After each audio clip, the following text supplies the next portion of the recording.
আসসালামু আলাইকুম দর্শক, কাছে এবং দূরে যে যেখান থেকে আমার ভিডিওটি দেখছেন সবাইকে আমার আজকের ভিডিওটি দেখার আমন্ত্রণ জানাচ্ছি।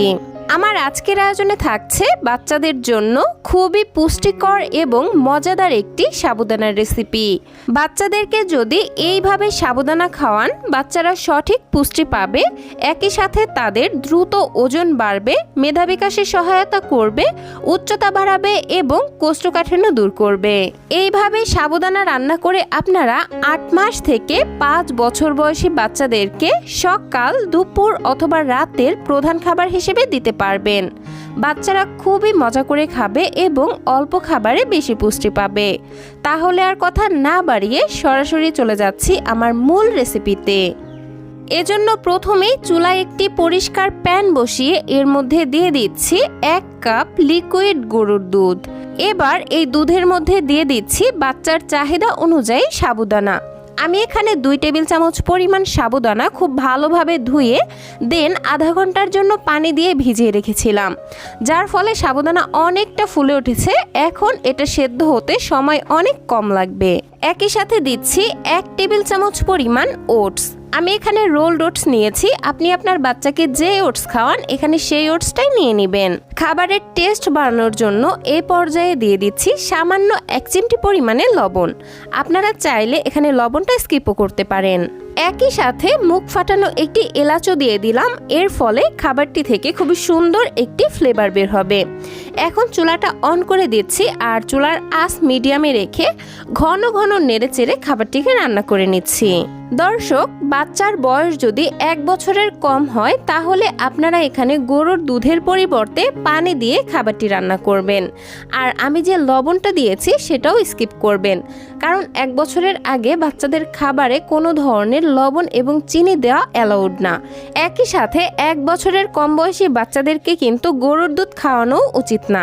এজন্য আপনারা বাচ্চার বয়স 1 বছর পূর্ণ হবার পর থেকে তাদের খাবারে অল্প অল্প করে গরুর দুধ যুক্ত করতে পারবেন এবং বাচ্চার বয়স যখন 2 বছর পূর্ণ হবে তারপর সরাসরি গরুর দুধ জাল দিয়ে খাওয়াতে পারবেন।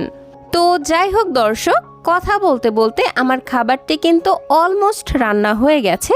দেখতেই পাচ্ছেন আমার সাবুদানা এবং ওটসগুলো কিন্তু খুব ভালোভাবে সেদ্ধ হয়ে গেছে। সাবুদানাগুলো সেদ্ধ হয়ে যখন পুরোপুরি স্বচ্ছ কাচের মতো হয়ে যাবে, ভেতরে একটুও সাদা অংশ থাকবে না, তখনই বুঝে নিতে হবে এই সাবুদানাগুলো পারফেক্টভাবে সেদ্ধ হয়েছে। তো যাই হোক, এই পর্যায়ে আমি খাবারটিকে আরও বেশি পুষ্টিকর এবং ক্যালোরিবহুল করার জন্য দিয়ে দিলাম 1/2 চা চামচ পরিমাণ বাটার। আপনারা চাইলে এখানে বাটারের পরিবর্তে ঘিও ব্যবহার করতে পারবেন, তবে অবশ্যই এখানে ঘি বা বাটার ব্যবহার করার চেষ্টা করবেন, এতে করে খাবারটির মধ্যে গুড ফ্যাট যুক্ত হবে। আমার এই খাবারটি কিন্তু রান্না হয়ে গেছে। খাবারের সঙ্গে বাটার খুব ভালোভাবে মিশিয়ে নিয়ে ঠিক এইরকম পর্যায়ে চুলা থেকে নামিয়ে নিচ্ছি। এই তো তৈরি হয়ে গেল বাচ্চাদের জন্য খুবই পুষ্টিকর এবং ক্যালোরিবহুল সাবুদানার রেসিপি। কিন্তু আমি যেহেতু খাবারটিতে এক্সট্রা কোনো ধরনের চিনি ব্যবহার করিনি, তাই খাবারটি কিন্তু মিষ্টি হয়নি। আর মিষ্টি না হলে অনেক বাচ্চারাই খেতে চায় না, সেজন্য আমি এখানে আরও একটি পুষ্টিকর উপকরণ অ্যাড করব, আর তা হচ্ছে কলা। কলা দেওয়ার ফলে খাবারটি যেমন ন্যাচারালি মিষ্টি হবে, তেমনি কিন্তু আরও অনেক অনেক পুষ্টিগুণ যুক্ত হবে, যা একটি বাড়ন্ত বয়সী শিশুর সঠিক শারীরিক এবং মানসিক বিকাশ বৃদ্ধির জন্য খুবই গুরুত্বপূর্ণ ভূমিকা পালন করে। আমি এখানে একটি পাকা কলার অর্ধেক অংশ নিয়ে নিয়েছি। এবার একটি কাঁটা চামচের সাহায্যে কলাটিকে খুব ভালোভাবে ম্যাশ করে নিচ্ছি। ম্যাশ করা হয়ে গেলে এবার এই খাবারটির মধ্যে কলা দিয়ে দিচ্ছি, দেন খুব ভালোভাবে মিশিয়ে নিচ্ছি। ভালোভাবে মিশিয়ে নিলেই কিন্তু খাবারটি বাচ্চাকে খাওয়ানোর জন্য একদমই তৈরি হয়ে যাবে।